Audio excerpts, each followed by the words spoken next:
Magandang umaga po sa lahat para sa ating pagbubulay-bulay.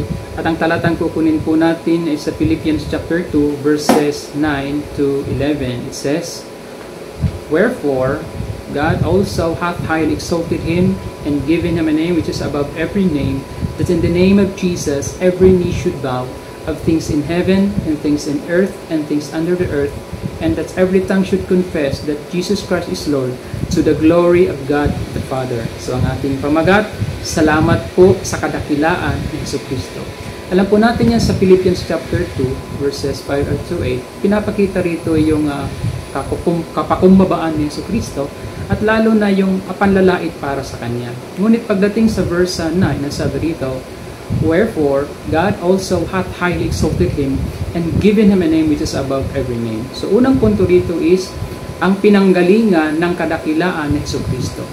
At ang pinanggalingan ito ay walang iba kundi ang Diyos mismo. Muli sabi rito, "Wherefore God also hath highly exalted him." Therefore si Jesus na siya ay kumbaga ibinaba, pero ngayon siya ay itinaas. Hindi lamang basta itinaas, kundi sabi rito, highly exalted him. So, kumbaga may apat na baitang na kung paano siya itinaas. Una rito ay yung siya ay sa kanyang resurrection. Kumbaga siya muling pagkabuhay. Yung sumunod, yung itinaas siya sa langit sa kanyang ascension. At ganoon din yung kanyang coronation para sa kanya. Hebrews chapter 1 verse 3 sa dulo, sat down on the right hand of the majesty on high. At lalo na sa verse 8, ang sabi rito, "But unto the Son is set, thy throne, O God, is forever and ever. A scepter of righteousness is a scepter of thy kingdom."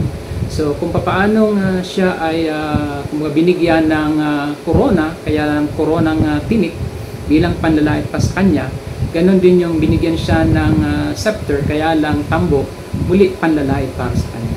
Ngunit pagdating dito sa binabasa natin, siya ay talagang binigyan ng korona talaga. And then ganon din yung sumunod dito, yung intercession. Kumbaga ang Panginoon siya ay namamagitan, sinasabihan sa Hebrews chapter 4, and then sumunod pang mga chapters. At muli dito sa verse 9, "Wherefore God also hath highly exalted him, and given him a name which is above every name." So ikalawa rito ay yung ang pagpapakilala sa kadakilaan ni Jesucristo. Alam natin ang tao ay kumbaga nagpapakilala kung sino siya, anong pangalan mo, ganun din ang Panginoon. Pero ang Panginoon ay gumamit siya ng mga tao, iba't ibang klaseng tao, para siya ay mapakilala, upang magpakilala siya mismo. At marami, isa dito ay siya ang anak ng tao, kumbaga anak ng karpintero, sabi nga ng iba, siya ay ang hardinero. At meron ding pangalang Jesus. Pero dito sa binabasa natin sa verse 9, pinapakita yung above every name. Ang tanong, ano yung above every name? Muli, sa verse 11, sabi dito, "And that every tongue should confess that Jesus Christ is Lord." Therefore, ang above every name pala dito is ang Panginoon. At dito sa verse 10, sabi dito, "And that in the name of Jesus, every knee should bow, of things in heaven, and things in earth, and things under the earth." So, ikatlo dito ay ang pagtugon sa kadakilaan ng Jesucristo. At walang iba kundi ito yung ang pagsamba sa Kanya. Muli dito, merong sa pagsamba sa Kanya, merong doon sa langit, ang sabi ito, of things in heaven. Ito yung mga anghel.